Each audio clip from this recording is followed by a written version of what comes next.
Hey there, revolutionaries. It's Carissa, and I am here to let you in on something really exciting. I'm reclaiming October as Plottober, and I'd love for you to join me in my 4 books, 5 days live cohort. Starting on October 7th, I'll guide you through a powerful 5-day challenge where we'll map out your next 4 book series. And here's the best part, you'll see how using ChatGPT can supercharge your brainstorming, plotting, and outlining, making the entire process faster and more creative. By the end of this challenge, you'll have a clear roadmap for your series and the tools to turn your writing dreams into reality. Want to join me? Head over to authorrevolution.org/Plottober, and don't forget to use promo code Plottober24 for 41% off. We'll start soon. See you there. Welcome to the Author Revolution podcast, where change is not just embraced, it's celebrated. I'm Carissa Andrews, international best-selling author, indie author coach, and your navigator through the ever-evolving landscape of authorship. Are you ready to harness the power of your mind and the latest innovations in technology for your writing journey? If you're passionate about manifesting your dreams and pioneering new writing frontiers, then you're in the perfect place. Here, we merge the mystical woo of writing with the exciting advancements of the modern world. We dive into the realms of mindset, manifestation, and the transformative magic that occurs when you believe in the impossible. We also venture into the world of futuristic technologies and strategies, preparing you for the next chapter in your author career. Every week, we explore new ways to revolutionize your writing and publishing experience. From AI to breakthrough thinking, this podcast is your gateway to a world where creativity meets innovation. Whether you're penning your first novel or expanding your literary empire, whether you're a devotee of the pen or a digital storyteller, this podcast is where your author revolution gains momentum. So join me in this journey to continue growth and transformation. It's time to redefine what it means to be an author in today's dynamic world. This is the Author Revolution podcast, and your author revolution starts now. Well, hi there, guys. Welcome back to another episode of the Author Revolution podcast. I am really excited to bring to you an interview today. Now, this interview is kind of funny because Mark Bradford is the gentleman I'm going to be having a word with, and he's an author of both fiction and nonfiction books. He's also the host of a top 5 global podcast known as Alchemy for Life. He is a licensed UAV pilot. He's a speaker, a full stack web developer, just to name a few of the things, right? And our conversation was super interesting. Not only did we touch on his books, touch on like the concept of writing and kind of where he started there and all of the different things he does, but we touched on so many different interesting topics when it comes to like the nature of reality, how we can incorporate science fiction and fantasy, like pretty much science fiction fantasy was the overarching theme of our entire discussion. We talked a lot about the subconscious mind and about how we kind of craft our realities. So without further ado, I want to get right into this conversation. There's a lot that we discuss, and Mark does a lot of things. And in this particular episode, I wanted to make sure that we were highlighting and touching on just a little bits of all the different things that he does. Now, he is definitely a multi-passionate entrepreneur and one that I think everyone is going to enjoy listening to. So let's get to it. Well, hi, Mark. Welcome to the Author Revolution podcast. I'm really excited to bring you on the show today. Before we get started, do you want to tell my audience a little bit about yourself? The little part will be difficult, but I'll try. I know. I've seen everything that you do. Well, first of all, thank you very much for having me. I really appreciate it. It looks like we have a lot of really fun stuff to talk about because I'm not the only interesting person here right now. You have a lot too that's really cool to talk about. I'm an author of 9 books. I have 2 that are finished. They're waiting to be published. I have a podcast with over 250 episodes. I have a pilot's license in which I use for aerial photography. I created a coaching system that I coach people on. For the last 2 decades, I've also had an IT firm that I've run. Stuff like that. That's so cool. Thank you. Well, let's start with your books because this is the Author Revolution podcast after all.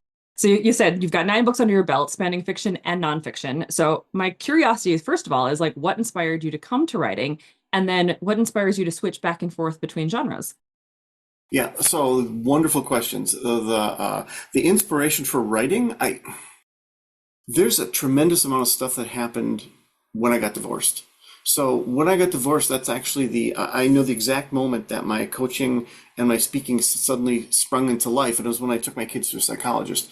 But I won't get too lengthy on that. I just started writing after that, and I pushed myself into the dating field, and I just, as I do with everything, I examine them from this bizarre angle, and then I distill and disseminate and so forth.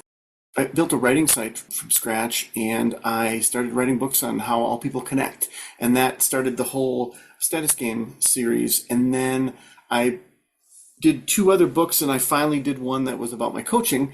And then the thing that switched me over was not under my control. It was actually a walk in a cemetery. There's a cemetery nearby my house, and I often say it's like a park with dead people. It's very peaceful, very nice.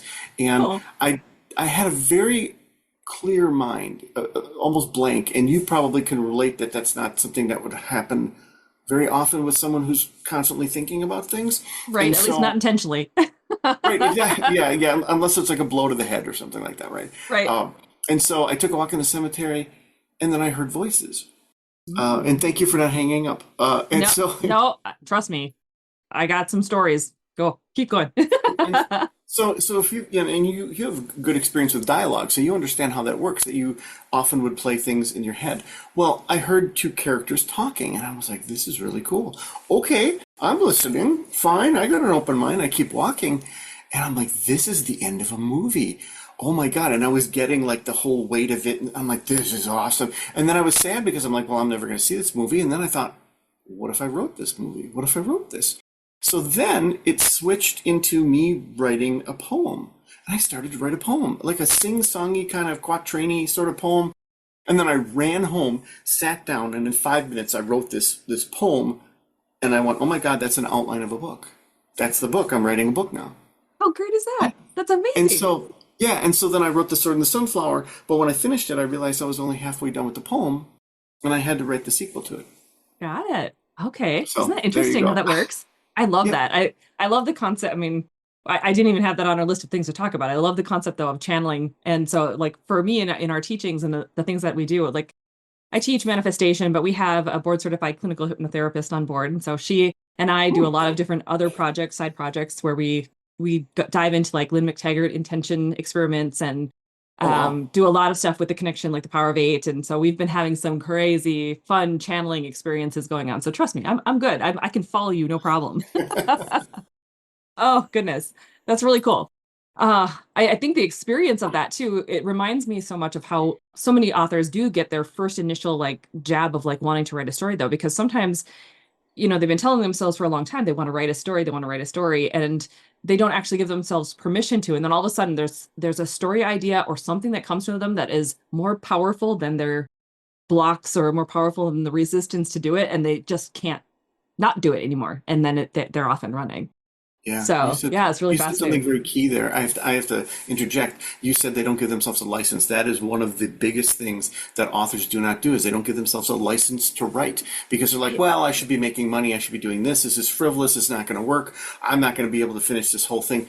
Stop. Give yourself a license. Allow yourself to write. I have a license to write. I'm going to write now, you know? Yep.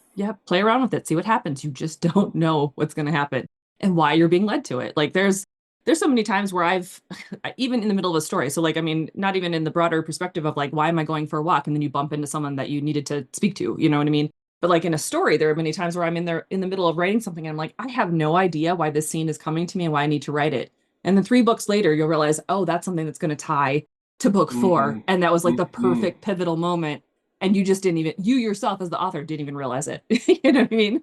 Yeah. Oh, totally. There are so many things behind this thing when you're writing, when you're creating a fiction, for example. And I have a very, very comfortable understanding of the difference between fiction and nonfiction and how it is to write one versus another one. One's a hierarchical arrangement of thoughts, and the other one is three elements that come together to make fiction work. And when you're doing fiction, there's a lot going on in the background. There's a lot of subconscious stuff going on. And for me, all that subconscious stuff was, first of all, sort of expanded upon in the sequel. And then when I wrote the prequel, it was really all that subconscious stuff because it was what happened in the 1,000 years leading up to the book. Okay. Oh, that's so cool. Isn't that neat when that happens? Do you find yourself writing the prequel after the initial books? Because I do that myself a lot, where it's like all of a sudden the prequel will come later. Well, exactly. That's what it was. Yeah. So chronologically, it came later in real time, but in book time, it's before it. So yes, it was those Yeah. two books. What a great story, all done. But wait a second, what happened leading up to that? Okay, fine. Let's go back and I'll tell you what really happened. That's so funny. I love that. Oh, good. Do you like one genre more than the other, or are you like, nope, I like them both equally for different reasons? Yeah, I kind of have a weird opinion in that I find that fantasy and science fiction are sort of the same thing. It's that one isn't just explained enough. So when you Yeah. explain fantasy enough, it becomes science fiction. Like there's it's blurry, and that's what Yeah. happened with the Sword and the Sunflowers. That you could look at the two books as being fantasy, but it's really underlying sci-fi, and the prequel's all sci-fi, but then it bleeds back into fantasy. Yeah. I love that. My first series was like that too, where it's like it started out and I myself thought it was fantasy. And my best friend was going, Chris, it's on a different planet. It's science fiction. And I'm like, no, it's not. And then I realized Right, it was both. It was like, right, oh, exactly. I was genre bending. I had no idea. Yeah, exactly. Yeah, that's so cool. I agree with you there because there is that fine line, and I think that's part of the way that I teach manifestation too, because of the fact that like there are some people that really attach to the woo concepts, for lack of a better word, and then other people they need to have a scientific explanation, and so that's where quantum physics and quantum entanglement and all the different things with neuroscience and neuroplasticity come in. It's like all these things, and all of a sudden it makes people like, wait a minute, there's a thing here. Okay, let's talk about this. Yeah, so Right. speaking of that, I love this idea of obviously the blended worlds, and you describe yourself as dual brained. So this plays so well into the conversation we're having. So how does this particularly influence your writing and your work in technology? Because you also work in technology, you said. Could you give us an example of how this perspective shift typically takes place for you?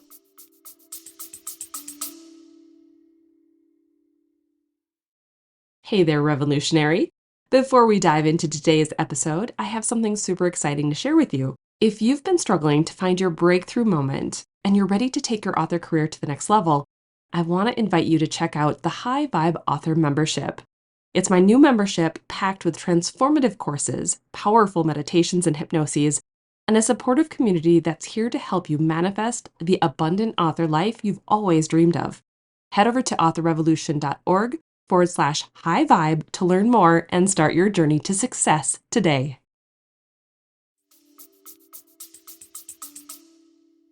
Oh, so what it is actually true to the word dual. It's happening at the same time, Yeah. and so at least it's trying to. And that's when my brain is happiest. Is so if the logistics and logical part of my brain can get together with the creative part that creates things out of nothing that I still can't explain. If the two of them can get together and make something, that's when it's singing. That's when it's just happy. And Yep. so for me, I mean, for me, an example would be I also happen to be a full stack web developer. I didn't know I was called that, but I can do everything from SQL databases and Cold Fusion all the way to the logo and all that other crazy stuff and making it pretty. So whatever. But So cool. that process and using logic in a back end and also making it pretty so that the humans can play with it is definitely creativity and logic together. I've been playing a lot with AI. I've actually written a number of articles on AI, and Okay. I'm not a fan of ChatGPT. I'm not a fan of what's happening with people trying to write, but I am a fan of the artwork thing, even though there's some, ethical things going on with that. But creating artwork, and now I've been playing with music, has been really amazing because you have to go, no, I need a logical way to explain this to this cold thing to make something pretty and beautiful out of it. So that's Oh, another cool. way. Aerial photography is another way. Aerial photography that I do. I have a pilot's license, so I do aerial photography, and sometimes it sounds like I'm making things up when I talk to people. Yeah, yeah, I'm a No, it's pilot awesome. also, It all sure. merges. It really does. It all comes together. It's so cool. Yeah. Yeah, and so that's another thing too, because there's a lot of control and rules and things, but you're trying to make this beautiful thing in which the thing you used is invisible. I don't want to Yeah. know about the drone. I want to know about what it sees. That's what I want to see. So that's where it comes Right. together. Oh, that's so cool. Okay, so you got to take me back to the music thing. Like I use ChatGPT. I train authors on how to use ChatGPT for creating their series, for creating their outlines, for coming up with Oh, the okay. plot points, for creating characters, things like that. I agree with you that I don't think it's quite there to be able to write stories or even like, is it necessary? Because I think we as artists, we are like the reason we're writers is because we have something to express. And so if we're using ChatGPT to do it for us, it can take away some of that magic, but it's starting to do it. Like with the custom GPT it's pretty great. However, going back to the music part, like what programs are you using to create the music? I'm so interested in this. This is so cool. So I keep getting the name wrong. I just stumbled on it, and I've created a bunch of songs in it.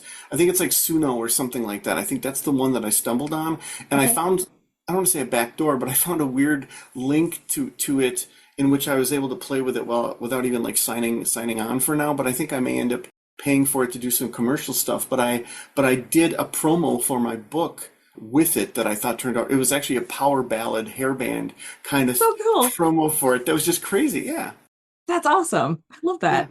I have not played with any AI music stuff, but definitely AI image generation. In a past life, I was a graphic designer. Oh, And cool. so I've got like that whole experience. So me doing pretty things and playing with technology is also kind of part of my Yeah. repertoire. Yeah. I am Yeah. not a full stack developer as far as I'm aware, but I do like technology. That's so cool. So I love that you have like this crossroads between technology and spirituality too. And this is something that kind of blends throughout the everything it sounds like that you do. Could you share how these two passions kind of complement and influence each other in your life and work? Like how does that all come Wow. together typically? So how does technology and spirituality both somehow work hand to hand Yeah. together? That's kind of like another version of the other question. Yep. I would say, well, I think they both augment. I mean, technology is sort of like man-made stuff that we created. It's tools like AI that we created that sets us apart from raccoons and so forth. But although they still have the little hands, so They but do. They're little trash bandits. yep. But in spirituality is stuff we didn't. That's stuff we discover, I think. And one could argue that spirituality is what we create, like that spirituality may not exist without us creating it. Who knows? Maybe you need sentient beings and they create spirituality. Who Sure. knows? But I think those two things come together with me because they give me a appreciation. I mean, I have an appreciation for what makes technology work, and half of it shouldn't even work. Like, we shouldn't be able to do what we're doing now with all those points of failure just between me and the internet, let alone the internet and you, and back down to what you're doing is just amazing, you know? Right? And I guess again that ties back, it's a callback to what we said before, in which, is it fantasy or is it sci-fi? And that, to somebody just a few years ago, this is fantasy, this is magic right now, Yeah. Yeah. so I think you can extend that and go, well, what else is possible? What's out there? What don't I know? And the old phrase of the more you learn, the more you know that you don't know. You Yeah. realize how little knowledge you have. And I think one of the things really is feeling that there is something bigger than you and something bigger than everyone. And I think that's an important grounding thing that people should have. And it doesn't have to be brick and mortar. It can just be a feeling. It can be gardening, it can be yoga, whatever, something that says something else is there and that we really need to just connect with. And so there you go. I love that. Well, and for me, it's so funny because I look at technology like AI right now. I had a meditation the other day where it was like basically channeled or described to me like how prompting ChatGPT is no different than prompting the universe.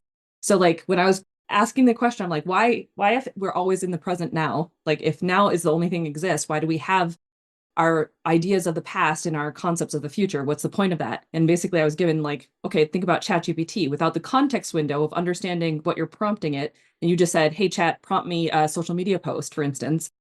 It has no context to be able to give you the exact thing you're wanting it to deliver.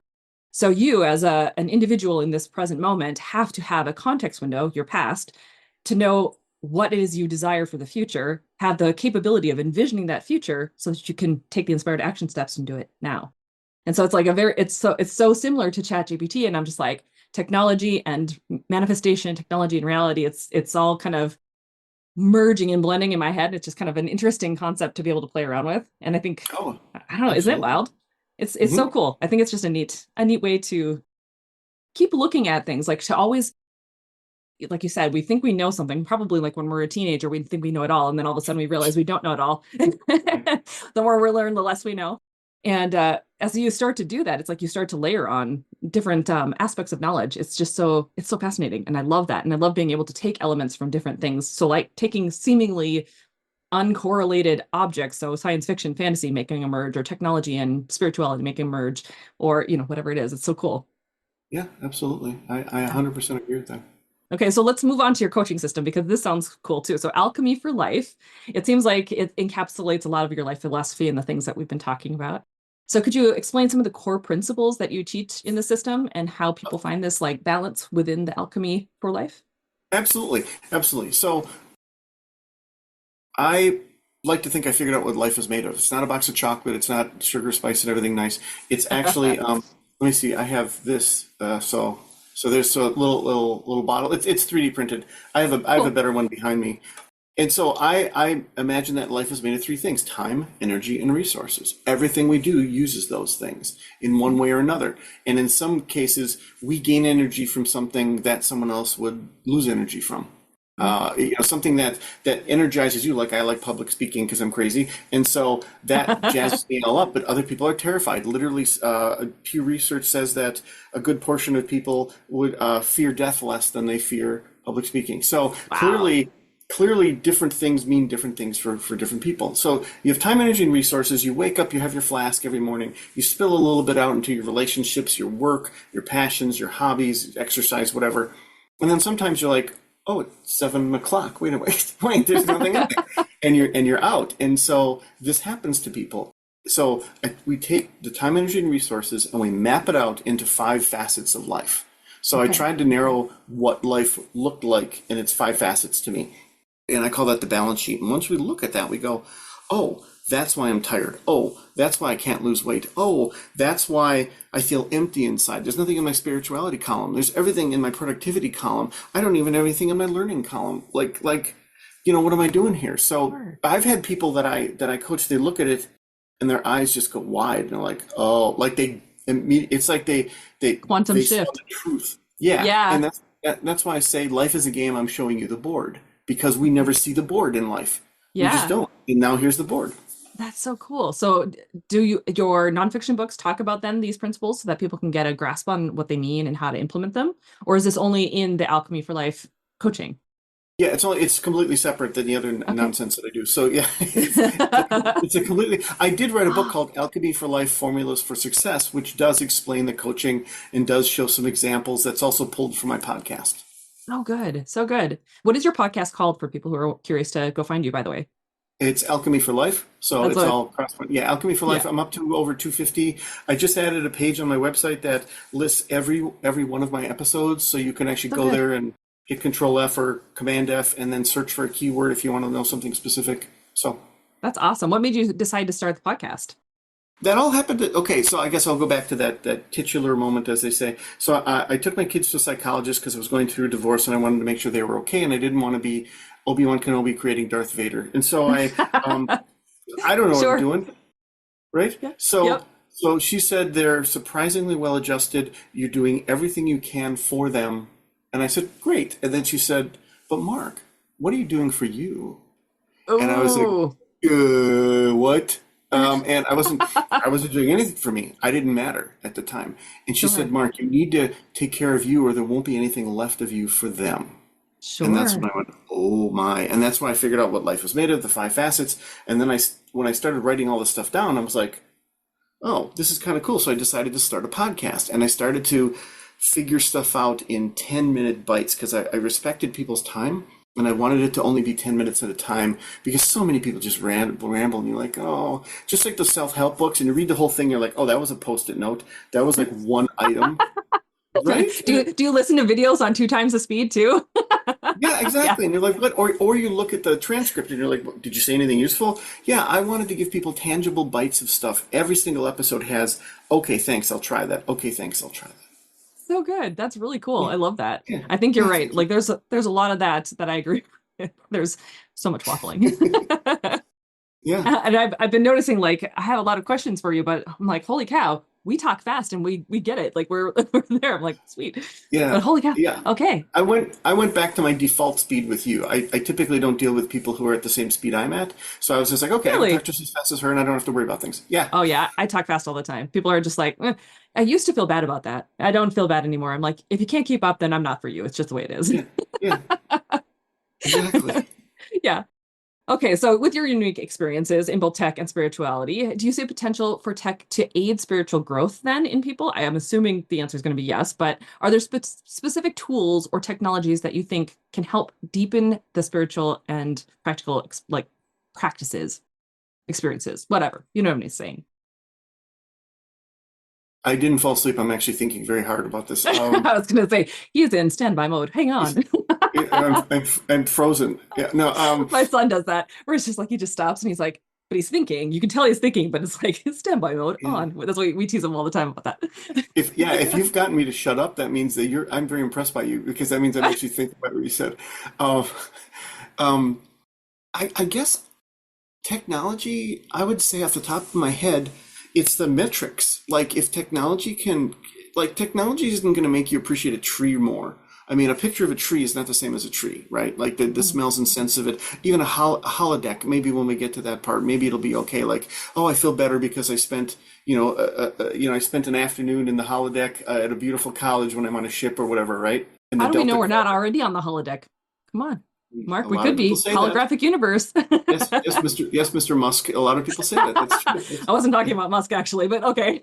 No, I mean he's one of the many prominent people who say that we're in a simulation, Yeah, I like think it's Scott Adams. Brian Greene, I think, is the I have a book called The Holographic Universe. I think Brian Greene's the Oh, author. But continue. yeah, yeah. So other than that, and you broke my whole model because you said maybe we were in one, Continue, but continue.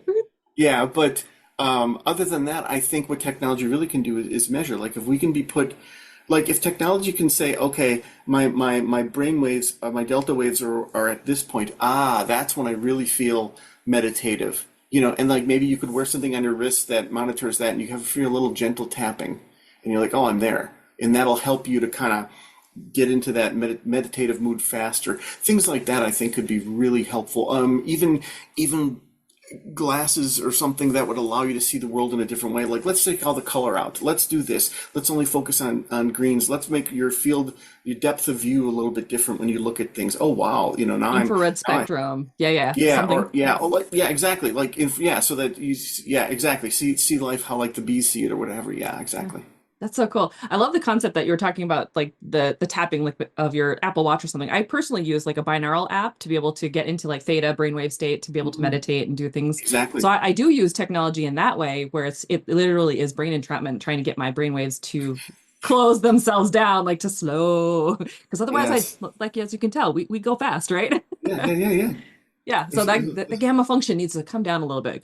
Needs to come down a notch, and then you can kind yeah. of chill out Yeah, I mean and do. they made the God helmet, right? Have you heard of the God I helmet? haven't. No, it's this. Okay, so they made this helmet that has like various electromagnets in it, and they found conclusively over and over again when people put it on and they turned it up a bit, people said they were having spiritual experiences with it, and it was because of Interesting. the electromagnetic interaction with the brain, and so I can imagine that you can enhance brain function in some way that would allow you to be a little more creative, whatever. I'm not a big fan of artificial. So like if it starts to taste like artificial, I'm not sure if I want to do that. But I Oh, am big with uh, augmentation of some kind. I mean, like everything, we're surrounded by augmentation. I mean, yep.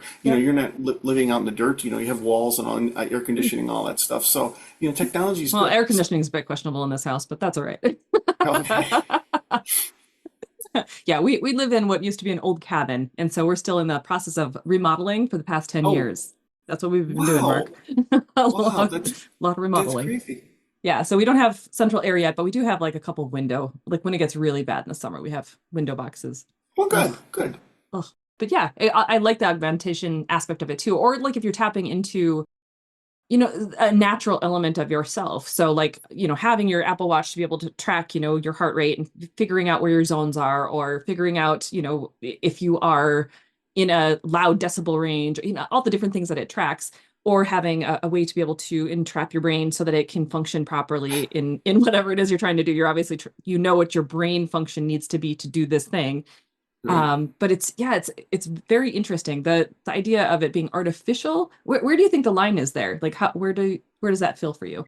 I think when technology replaces something we already have and it does it poorly, I So think like I using think Chat GPT, see if I can speak today, using the Oracle, because I call it consulting the Oracle at this point, consulting the Oracle to write your stuff instead of consulting the Oracle to like do the brainstorming session with you. Like if you're trying to get it to write and it doesn't have all the context and have your brain, your imagination, then it's doing it poorly because it's not you, right? Right, exactly. As opposed to using Yeah. it as like the encyclopedia Oracle thing, right? Exactly. Yeah, yeah.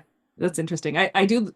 Have you ever like researched the other day? It was so funny. I'm like, okay, leave it to an author to wonder about the etymology of the word sideburn, which then led into the etymology of the word butterfly. Like, why isn't it flutterby? Hmm. Seriously. And Right. What? ChatGPT had the whole conversation with me. It was interesting. Yeah. Well, that's what's very cool is you can have these side secret conversations. It's almost like talking to your subconscious a little bit. It's just like Right. a butterfly really should be what a fly is called, and a fly should be what a butterfly is called. But they should switch names. Yeah, I agree with you there. Yeah. But it's not. It's so weird. It's like we have the Oh, yeah. weirdest way to describe things. Well, I have to say, as a side note, when I worked on my sequel, I was hoping that the three-letter government agencies weren't seeing my search history because what I had to research for my sequel, I'm like, oh my God, this does not look good. Yeah, you need to have a sticker, FBI, just so you know I'm a writer. I write fiction. Okay, fine. So many of the mystery authors on my podcast episodes or friends and stuff, they're Where to always like hide a that too. They're body. like, oh, they better not be looking through my search history. Yeah, but research is fun though. Research is really cool because it gives you so much texture and depth to what you're already feeling, and Yeah.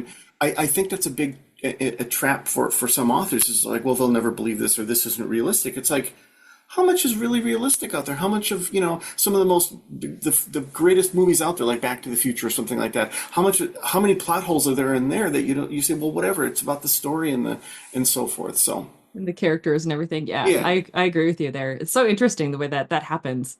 The believability aspect too. It's like things only mean what we tell them, like tell ourselves that they mean too. So like someone who, for instance, is struggling to write a story and is not able to get into the flow of their story that day, one person could be like, "Oh my gosh, I'm so terrible. Why can't I do this thing?" And the next person could be like, "Well, it hasn't come to me yet, so I'm just going to let it go and go with the flow. It'll arrive when it arrives and I'll keep moving on." Like there's so many yeah. different ways to look at it, and so things only mean what we allow it to mean for us. And so it's about deciding then being more intentional with our thoughts and deciding and choosing them more deliberately so that we can feel better about what we're doing, I think. Oh, Yeah, 100% on that. Absolutely. awesome. So how do you balance the logical problem solving mindset required in tech with the more intuitive transcendent aspects of spirituality? How do you personally like do both? I guess they're both ever present. Okay. So I don't know if it's an interesting the question itself needs to be questioned because it's because sorry to put that back to you because No, go it's for it. like it's like but I think that's one of the fallacies of civilization is that technology will move us away from spirituality. It doesn't have to. It doesn't have Yeah. anything. It may not have anything to do with moving us. Like you could be the most spiritual person possible, and get in your teleported device or whatever. They don't need Yep. to. They're not opposite sides of the same coin.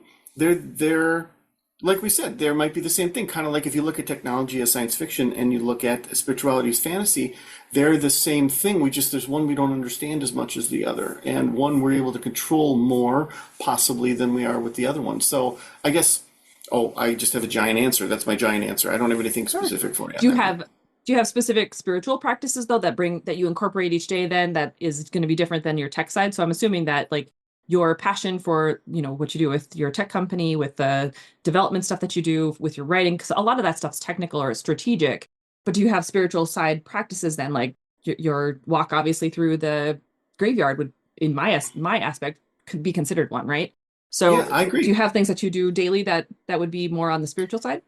I do, and I like your question because I'm going to think about it after we're done today because it's a bigger question, and it's that is there a separation? Do I do this thing to fill this? Do I?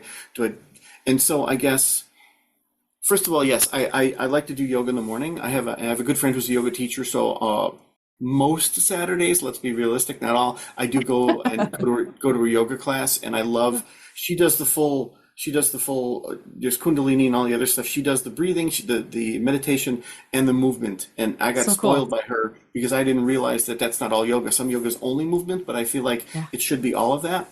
Yeah, I I agree. like that. I feel that, like I said, I feel the this is going to sound weird, and I've never said this out loud. I love that. I'm here for it. I'm here for that's it. huge. That's huge coming from me. Something I've never said out loud. I just have this almost giddy appreciation of existence that I Okay. can literally be in my kitchen getting some water and like start laughing because I'm like, this is so absurd. Like this, like life, like in a way, life is a joke. It's just so amazingly hilarious.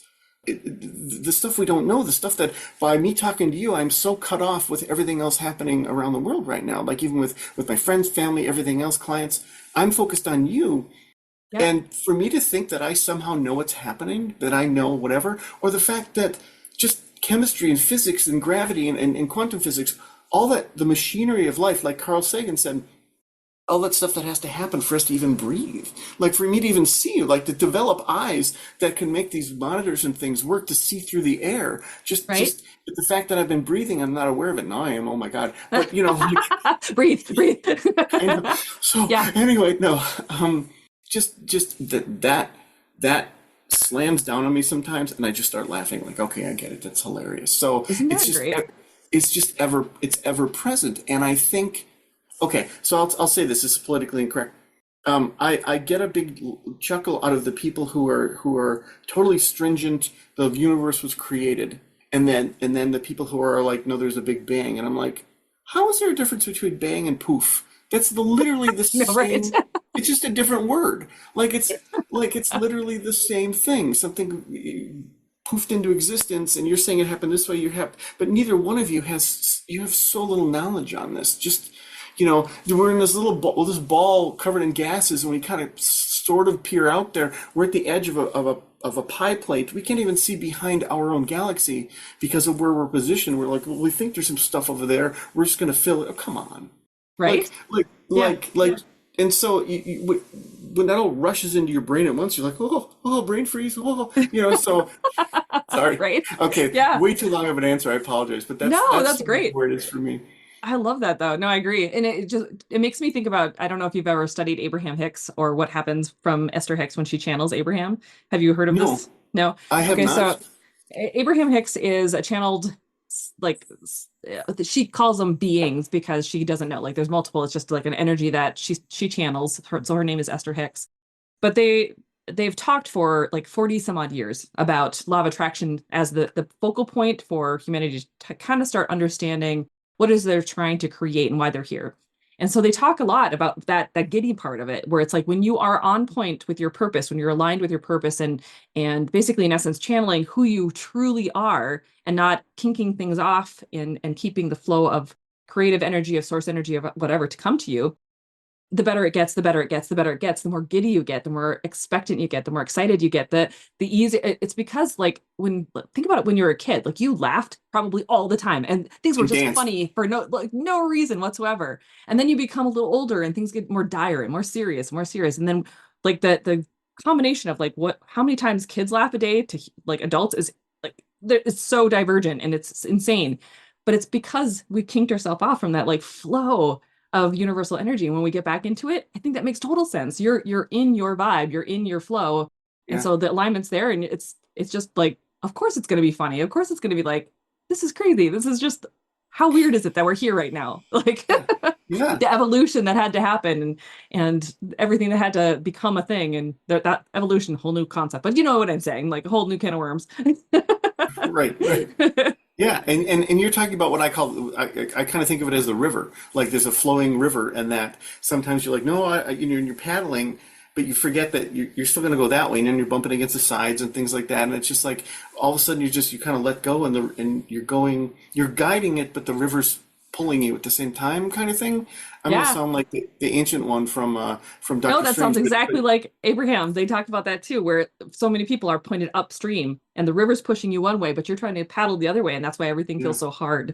So when you just let go of the oars and turn yeah. around, the boat will go where it needs to go. They Yeah, use and that. Yeah. but there's some guiding in there too that you don't Yeah. realize. I think there is. So there is still some free will, and that's a whole nother discussion. Is Right. the existence of free will and so forth. Oh, Yeah. I love that too. That's a good conversation because we're so free that we can choose enslavement. Hmm. Yeah. It's pretty wild. Yeah. Right. Yeah, and we do it all the time with the way that we tell ourselves the stories of what we think we get to have or how we get to be or the creativity we get to bring forth or Right. all the things. Like the person we get to show up as. It's pretty wild. I agree with you. Yeah. That's a good topic too. We could go down a Yeah. rabbit hole. Yeah. Absolutely. Yeah. Yeah. Hour four of our podcast today is Right. Right. Oh goodness. I can see we're going to need to bring you back, Mark. I would love Gonna- that. we're going to have lots of conversations.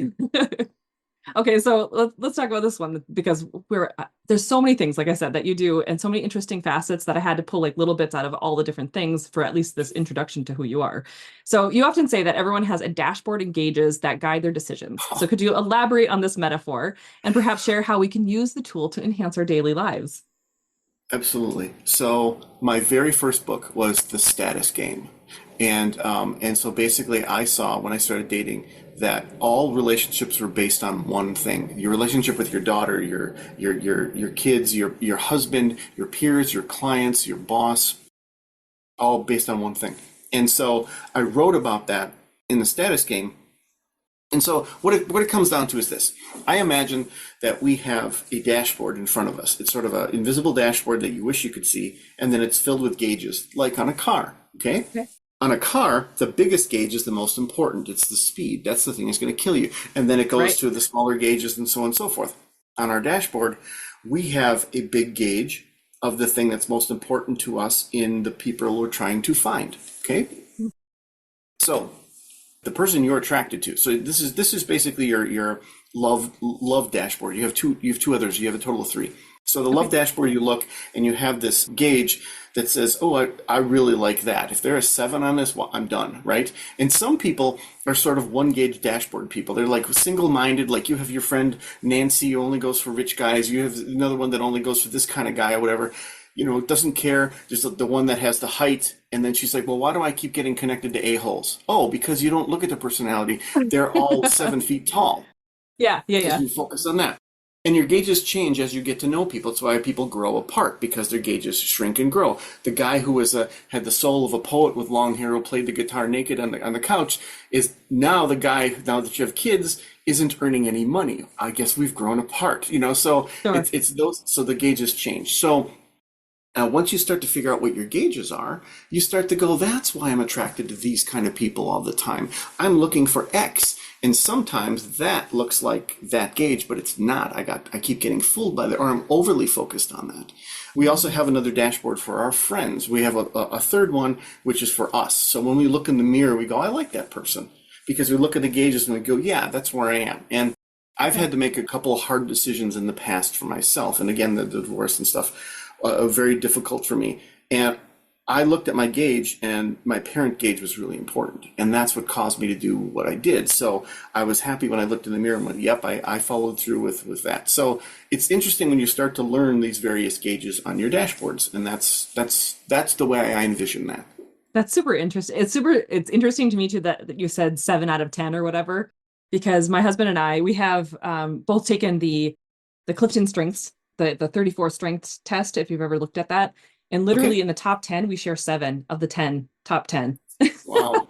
Wow. So it's pretty wild. They're a little bit out of order, but they're really close at the same time. Like some of them will flip flop or whatever. And I think Sure. that's probably why he and I connect so well, like because of the fact that our thought processes are very similar. The way that we handle different things are very similar. We're both very strategic and high future and learners and, all the other things, whatever it might be. I would imagine that you also have a very strong friendship bond with him as well. Yeah. Probably a bit more than most couples that you know. Yeah, I think so That too. you, We actually met on the internet. So all we could be was friends for about 7 months. wow. Okay. So you learned Yeah. patience as well. That's cool. But you're describing sort of the difference between the love dashboard and the friend dashboard. The love dashboard, you have certain things that turns your crank and so forth. Okay. But they're not necessarily in line with you. That's why opposites attract and all that stuff. The friend Sure. dashboard is somebody who agrees with you. It's Okay. somebody that gets you. Somebody that says, "Yeah, this is what I'm about. I'm picking up what you're putting down. I'm smelling what you're cooking." So it's Nice. that sort of thing, and that's where the Okay. friendship one is. And that's why people who also have friends that are that will do something horrible, but they're like, well, that's Bill. He's kind of like that. He cheated on his wife, but he really likes the Packers. Whatever. So Right. right. So That makes they'll sense. be, yeah. So that's kind of how that works, and that's why that's different than the love one. Oh, that's very interesting. Yeah, I could definitely see it. There's also an element though with like opposites attract that I think they're both in one way or shape or form. They're wanting the same thing. Like, the guy who is like let's go with a normal trope where he's like the grumpy to someone's sunshine. He's wanting to be happier and he's wanting to find that place where he feels like he's supported or seen or whatever. And the sunshine is just wanting to like bring joy and happiness to everything. And that includes the grumpy old dude over there. Like so it's like Yeah.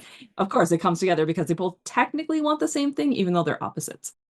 And so you also need to describe what she's getting out of it. And what she's getting Mhm. out of it is probably a level of dependability that she and steadfastness that she doesn't Sure. normally rely on for herself because she is high energy and bouncy. And I have a chapter in I think the Yeah. status game too that talks about gold diggers, cougars, something. Oh my, I forgot what it was, but it's I a love clever that. thing.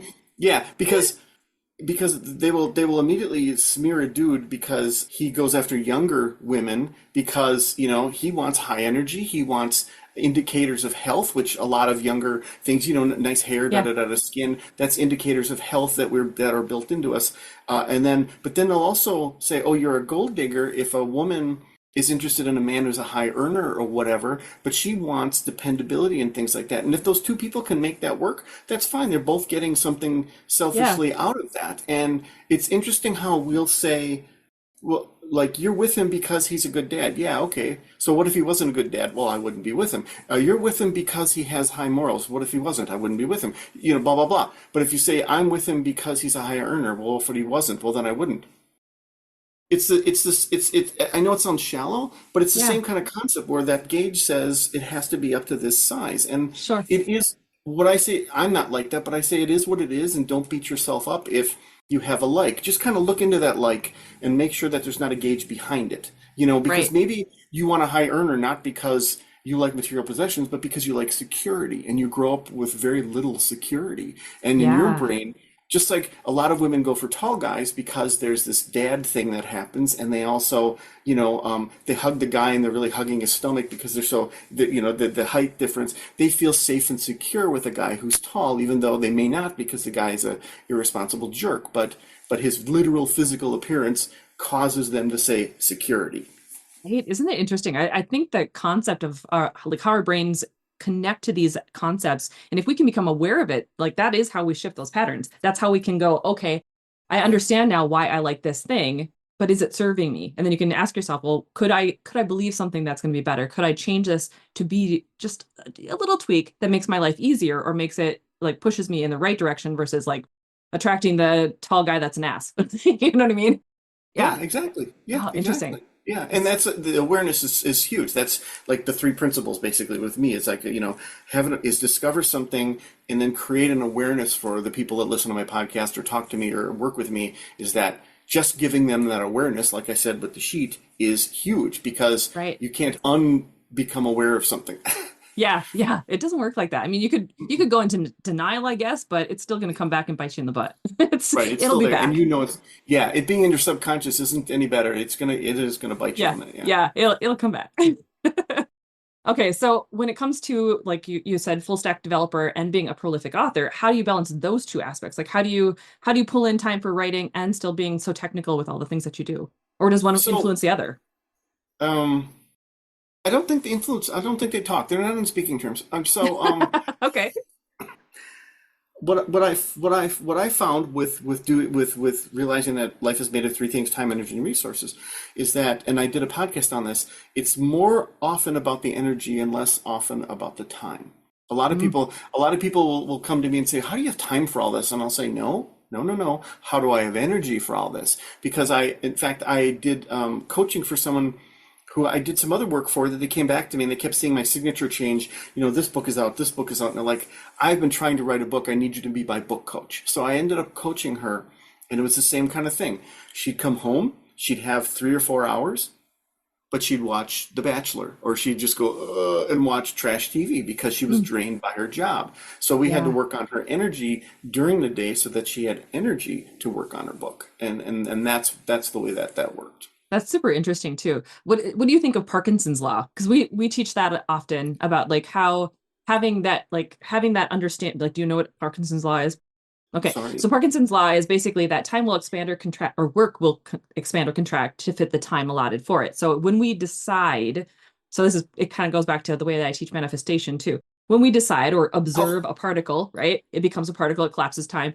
When we look at it and we decide on something, we can actually shift how much time it is. And that's why people are like, okay, I have 3 months to finish this paper in school, like whatever. And it's not until the night before it's due that some people will sit down and actually start the thing. Or some right. people will just do it the whole time or have it done the first week or, whatever. Everybody kind of decides what this time looks like for us. But it expands or contracts based on the time allotted for us. And so when we're trying to manifest something quickly, for instance, you have to truly like be aware of time. You can collapse it and then just, if you wanted something tomorrow and you really believed it can happen, like your mind body coherence has to be in sync, then you can make things like that happen. But what do you think about like being like, is there an energetic connection, I guess is what I'm saying, to time, like where you can in your decision moment just make that happen? Is there like Hmm. a willpower enough to be able to make it happen? So are you saying I can exert my will to change, to create an event, or to change the amount of time needed for an event? Both.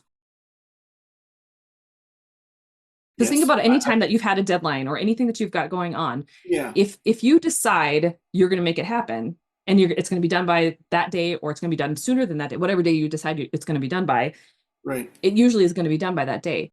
But if you're kind of waffling, you're kind of like, I'm not sure if I'll make it happen. That's not enough time. I don't think it's enough time to probably go past that deadline because you haven't collapsed it enough or you haven't focused enough to decide that, no, this is the time that I'm going to do it. Right. So Yeah. work will expand or contract to fit that time allotment. Does that make sense? But I think It there's a does. level of willpower there. Yeah, I have like four comments. So the first one is the Parkinson's law could be applied to storage space and also hard drive storage space. It's the same concept that it'll Okay. expand to fill Hmm. whatever. If you get a bigger hard drive, Yeah. there's it's just like a house. There's never too much. Oh, you have too much space. Oh well. Um, Right. and then I do think I I did a podcast called Blind Positivity, and it was about people who just, that's okay, just be positive. It's like, no, there's more to it than that. And there are things at work in your brain that are happening that we just don't define. And that gets right back to I think the theme Yeah. of this episode is science fiction versus fantasy and how all of life revolves around that. But Right. I use the example of someone, who said, I really want to see a butterflies. I just want to see more butterflies. And then they're driving around and that's on their brain. And then they go past the store and they decide to buy a bunch of seeds and stuff. They're doing gardening, but they end up buying a lot of the seeds for really pretty flowers and they plant them. And then like a little while later, like, wow, I thought about butterflies and now I see Well, yes and no. Like you did and you didn't. Like you did Yeah. physical things that made that happen. As far as expanding the time, I truly believe that we have, and you and I are in our hyper state right now, and I believe that we can't, because I look at the time and I look at talking to you, I'm like, man, we're covered some ground. This is awesome. Because usually it's Right. not like it's a lot slower than this, and so Well, I'm glad I could keep sorry. up with you. Woo. Yeah, no, but so I think that you can expand and contract this energy to fill it in a certain way. That's why like mindfulness and a walk in the park can feel different than intense work. But I also I did a podcast on being in the zone, and I'm only mentioning them because it helps me to catalog and remember Yeah. and pull No, I forward I totally get it. Yeah. the in the zone and how you feel when you're in the zone and you're looking and it's like been an hour and a half and you're like, ooh, and you're just sort of like singing and your brain's humming along and it just feels right. And Yep. or when you're like, oh my God, when does the party end and do we still have to be here? Can we leave yet? I know we just got here. And like then you like the watch pot never boils kind of thing, and stuff like Yep. that. And then finally, I think I have done kind of a tricky naughty thing with regarding the kind of the concept of well, if I waffle about it and I don't know what I'm doing, it's going to take forever and I'm never going to do it kind of thing. Mm. I have said to my brain, oh, okay, yeah, we have all this time now. Yeah, you know what? I'm just going to sit down and do this.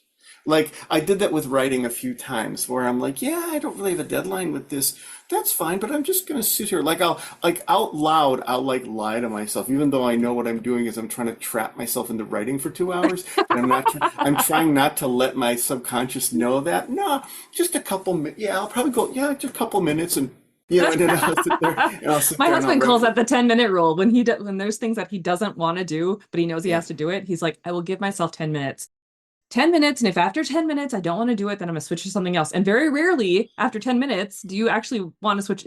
By that point, you're in it. You're like, okay, Yeah. my brain's in it. I've got it. Like, whatever. 10 minutes is so long. I set alarms on my secret listening devices that are all over my house. I set alarm. I can't say her name because she'll say, "What do you Right. want?" But Yep. Mine'll go off uh, too. yeah. So I have I'll set 10 minutes. I'll say I'm just going to do this for 10 minutes, and I'll be like, 10 minutes is long. It's a long time to like do some cleaning and things, and you get some serious stuff done doing that. Yeah. Uh, Yeah. and I don't know, I don't want to interrupt questions you may have, but along those same lines, I don't know if I told you about the do it to a fault method that I created. I did No, a tell talk on me. that. Okay, Yeah. so do it to a fault is a method I created for you to take your mind and hook it into doing something that either is tedious and you don't want to do it, is repetitious, or is something that is so giant and foreboding that you're like, I can never do this, right? Like writing a Like book. writing a book or something like that, Yeah. right? And so FAU to FAULT, so feeling, activity, universal location, time, fault. Okay. Okay, so you hook it to one of those things, and it just gets done. And this doesn't take a month; it can literally take 24 hours, and suddenly it starts happening, and it's the weirdest thing. So what I did was I did a couple things. First. I really didn't like doing like unloading and loading a dishwasher and washing dishes and stuff like that. I didn't really like that, and I live alone. So I when I get a phone call that's a social call, I stop what I'm doing and I get if I can, right? If I'm in the middle of working, I can't. But if I can take a break, I get up. I get up. I can't just sit there on the phone and say, "Yeah, how you doing?" I get Right. up, and that the phone call is tied to me getting up and doing housework. Mm. Okay? So if you call me, you make me do housework automatically. Yeah. Okay? That's just the way it Nice. works. That's just the way it works. And obviously, I try not to clank plates or anything like that, but I just do it. And the whole time I'm talking, I'm just doing it. The part of my brain, the ooh, ooh, ooh, monkey brain is just doing that stuff. I did this to the point where my son called me once and we talked, and he's an old washwoman like me, blah blah blah. So we talked for a while, and then later that day I went to unload the dishwasher and it was empty, and I'm like, who emptied the dishwasher? Like I was like freaked out because there's nobody else here, and I realized it was so automatic that it was just happening. And then we had this conversation one day that was so long, the entire house was clean, everything but vacuuming because I couldn't do that. But I was like, Right. my God, the house looks awesome, and I didn't remember doing it, I didn't feel it, and because I had connected to the A activity, okay. But I Yeah. did the same thing for writing. For writing, I did L location. So going to a cafe means writing. Okay. Okay. And writing means going to a cafe. So those two things were Synced up. intertwined. Yeah. So I wasn't going there for coffee. So when I went there was a purpose for me. Even though I had to wear headphones, people would talk to me. The coffee's 7 times as expensive. There's not a refrigerator 8 feet away from me. I still, it would just get done because it was like those Right. two things are connected. And so I even said in one of my podcasts, you can do that with time as well. And people do it with time all the time. Well, it's lunchtime. I should eat. Well, I'm not hungry. Well, this is when we eat. Oh, so we do that all the time. And that's actually a Yeah. bad thing where it's connected to time. So anyway, that's my ramble about do it to a fault. That's super interesting. I really like that concept. My husband does that. I mean, for sure, because when his mom calls, his mom likes to talk, and she's a lovely lady, but she lives in England still. Like I met my husband, he was in England. We met Oh, online, like I said, Twitter back in the day. And wow. so when she calls, he'll be getting like dinner ready. So he gets everything going. He does the whole thing. Like then he's like Yeah. dual working with things as he's talking to her. I'm like, for me, I'm typically just always going. Like the only time that I'm not doing something is when I'm sitting down to meditate. But even then, most of the time I'm sitting like on my meditation seat and I'm probably moving. Like there's like a movement or something that's Oh, going on. Like I interesting. can't sit just by myself. Like I can, I've done it, but for whatever reason, a movement has to be in place. It just is. It's Well, interesting. Yeah. interesting. Yeah. That's so cool. I love that concept. I'm gonna have to think more on that one now. Hmm. Yeah, it's one of my podcasts and it's one of my talks Yeah. I gave too. So you can always just look it up if you want to have the longer, Yeah, non-sped I, up I will version of definitely that. put that in the show notes too, because I think other people are going to be like, "Oh, that's really cool. That's Oh, a really cool, interesting way cool. to look at it." Okay, so Awesome. what's next on the horizon for you, Mark? Is there any upcoming projects or books or new developments for Alchemy for Life that you're particularly excited about? Yes. Thank you for asking. I have two books I finished. One of them is the third in the series of the status game. It's actually the status game 3 called Beyond Status, and it actually incorporates both the books and a 100-page workbook so that you can actually discover what your gauges are. So Oh, it's a cool. special way of questioning yourself that speeds up and slows down and tricks your subconscious into being honest. And so it's a little method I developed. So I think it's a really cool book, and I think the cover turned out really pretty too. So Awesome. that's I'm sitting on that because I'm deciding on how it's going to be released properly. Because I don't want it to be released out into the void. I want a bit more of, I don't want to say fanfare, but I want a bit more interaction with people on that so they can really get Sure. out of it. Yeah.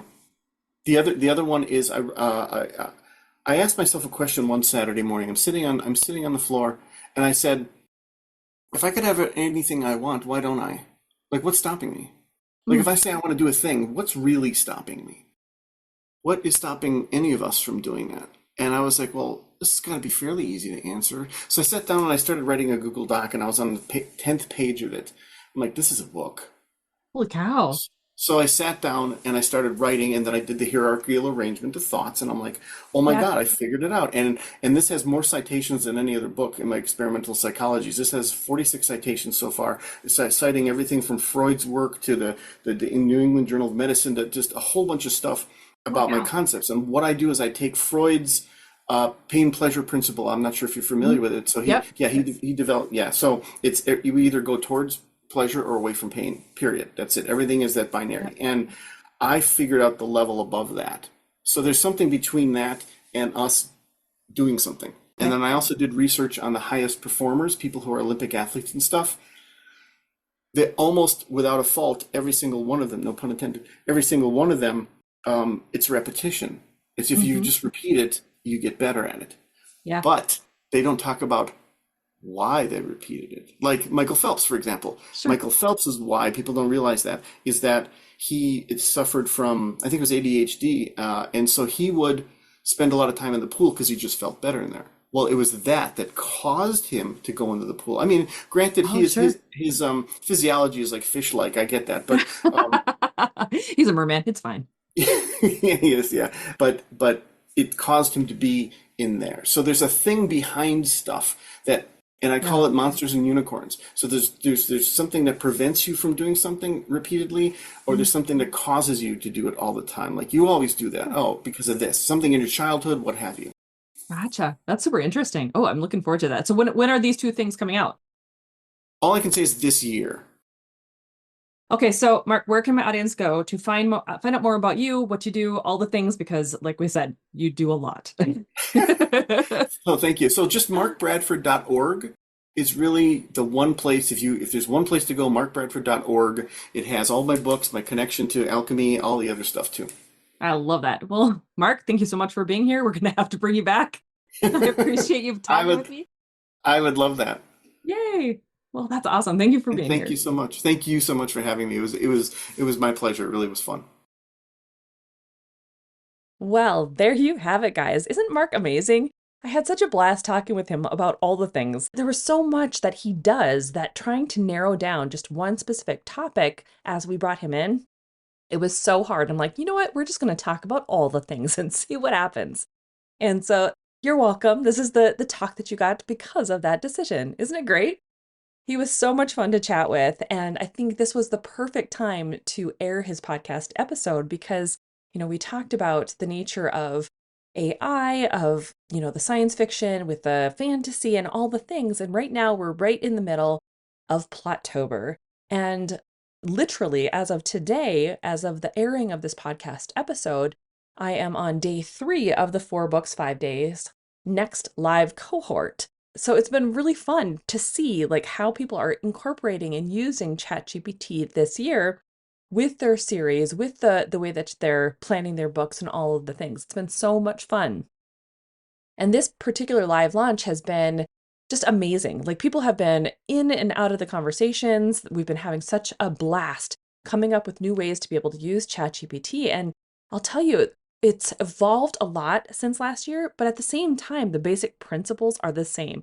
The prompts that come back have just gotten so much better, which is saying something because last year the prompt returns were amazing. They were so good. So it's been an interesting year to see the evolution of AI and how large language models are helping us as authors come up with some new and incredible ideas. So if you haven't had access to it yet, if you haven't hopped in and you're curious about how AI works, I'd encourage you to kind of perk your ears and stay tuned because I'm going to be launching a brand new membership. It's coming out very soon. In fact, I'll be announcing it next week, but I'm going to give you a little hint about what it is.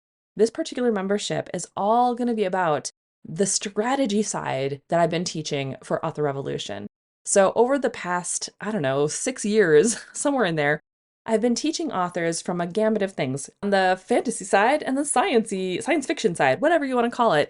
I've been doing both for a very long time. And so what's come to me is a direct path, something that I can use to help you understand, number one, what I can teach you, and number two, give some tracks to people who are looking for something specific that they're learning. And so this particular membership, it's going to be called Revolutionary Authors. Weird, right? What a name. So good. I'll be opening up the doors on the 14th to everyone who wants to hop in and join. But this particular membership is going to include all of the strategy stuff. So everything from 4 books, 5 days, plan your series challenge, rapid release roadmap, to the new courses on audiobook creation as well, and so much more. Like it's going to have a lot of things. But the biggest thing that I want to mention is that we're still going to live launch Rapid Release Roadmap starting on the 21st. And so it's a part of this new membership. It's the only way to get access to Rapid Release Roadmap at this point if you haven't yet joined. So what's really cool though is that we're going to be live launching it. We're going to be going through, we're going to have calls bi-weekly so that we can talk about like what's been going on and all the things that you're learning inside Rapid Release Roadmap. And the reason for that this year, normally I would do it every week, but this year I'm going to be in Vegas for Author Nation. And so I'm teaching, I'm doing a presentation. And so I'm not going to have the bandwidth to be able to do a call when I'm in Vegas. So that being said, we're going to do every other week. And I want you to just like really get immersed in this process of learning how to plan out your 4 book series, whether you do AI, whether you do it manually, and that's fine too. However you want to design your editorial calendar for your books, I'm all here for it and I'm your cheerleader for it. But what's also cool is with the whole NaNoWriMo thing going a little bit wonky, like I don't take issue with Nano for the stance on AI. That's never been an issue for me. But I know that there's a lot of things that have been mismanaged when it comes to that particular organization. And while I appreciate all that they've done, I have never fully been just an all-in on NaNoWriMo, the company. I've loved the concept of the 30 days, being able to get your books written very quickly. I personally, though, like the 6-week sprint better. And I like being able to write 5 days a week instead of all 7. And I like being able to have a little bit more breathing time. And so that's what I teach inside Rapid Release Roadmap, right? And so what we're going to be doing is when we kick things off on the 21st, we're actually going into a 6-week writing sprint as well. So I have a community built inside of this new membership where you can come in. It's a brand new community being built, so it's new, but we're going to hopefully have a lot of engagement where we're talking about how to plan our series, how to plan our books, what we're doing, how we're writing. And there's so much fun stuff that's going to be happening inside of this membership that I just can't wait to show it to you. And now, not only are you getting access to a lot of the content that's already been built, but I'm also doing master classes every single month. And inside this particular membership, you do get access to our monthly master classes. Not only the library of master classes that already exists, which there are 13 of them so far, but you get access to all of the new ones that are coming out as well. And this particular month, October, now if you're following Your Future Self, you already know that this is kind of like our shadow work month. And so inside of Your Future Self, we're doing a lot of shadow work meditations and hypnoses. Now, with the revolutionary authors, there is not access to Your Future Self, but there is access to those master classes, and the master classes will be touching on shadow work and why it's important for authors to kind of deal with shadow work, because as we, go through this process, as we're authors who are in this creative field, we get hung up an awful lot on our limiting beliefs. And sometimes that is just a part of our shadow, right? There's a part of us that wants something that thinks we can't have it. And so when we can take a deeper look at our shadow side and incorporate it and envelop it a little bit more into who we are, we can release some of those limiting beliefs and move forward. So that particular masterclass is coming up. If you want to just hop into the masterclass, you can obviously do that as well. I'll have a link for that very soon going up onto the website. But otherwise, the masterclass membership has access to everything. And with this new, bigger membership for people who want to hop into the courses and have a community surrounding the courses, this is going to be the way to go about and do it because you get access to it all. So I hope you'll check it out. Things are starting to go up on my website. So if you're interested in checking it out, you can definitely do that now. And just feel free to kind of peruse, take a look at all that this membership is going to have to offer. Of course, if you want to just go straight to the show notes, you can head over to authorrevolution.org/256. Everything will be listed out there for you, and you can just click out to check it out. But in the meantime, I hope that you'll just think about it, because as we're going forward with Author Revolution from this point forward, all of my courses are going to be inside memberships. And the reason I'm doing that is because I've learned about myself. I personally love the community part of it. I love being able to have the discussions, to do the Zoom calls, to be able to see your faces and actually talk about all the things that are going on. And so when I'm doing a course and it's not a live launch, for instance, it's harder for me to know how people are doing with the courses because not everybody responds, right? Not everybody asks questions. And while that's still probably going to be true in the memberships because not everyone's going to want to join, at least you have the opportunity to. You have access to me every single day if you want to. You can ask questions in these communities, and I'm here to support you. So I just like the feel and the vibe of that so much better. And so we've got these two tracks right now. Right now, it's the high vibe authors. Those are for the manifesting authors, the ones who really want to dig into mindset work, manifestation, all of the good stuff there. And then those who want the strategy side, the side where it's like, okay, I need to learn how to, put my books together. I need to understand this business of being an author. I need to understand how to plan my series or to create a yearly editorial calendar, whatever the case might be. I'm here for that as well. But there will be something brand new coming very soon. And it's going to be a component that kind of bridges the gap between the two. And I can't wait to share that with you. It's something that's been in the works now for a little bit of time. And I'm going to be developing that very soon. I don't know when it's going to come out. If I have my way, I would love to be able to start launching it in like December, but for sure by January, kind of, because I think it's a very awesome way to kickstart the new year. But I also know that there's a lot of stuff that's going on between here and there. And so I don't want to lock myself in just yet. But knowing me, knowing the way that I work, there's a very good possibility. All right, guys.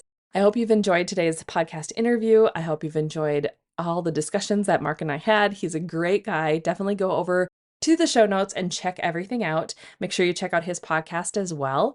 And I hope that you take away all sorts of good stuff from this conversation today. So without further ado, enjoy the rest of your week and go forth and start your author revolution.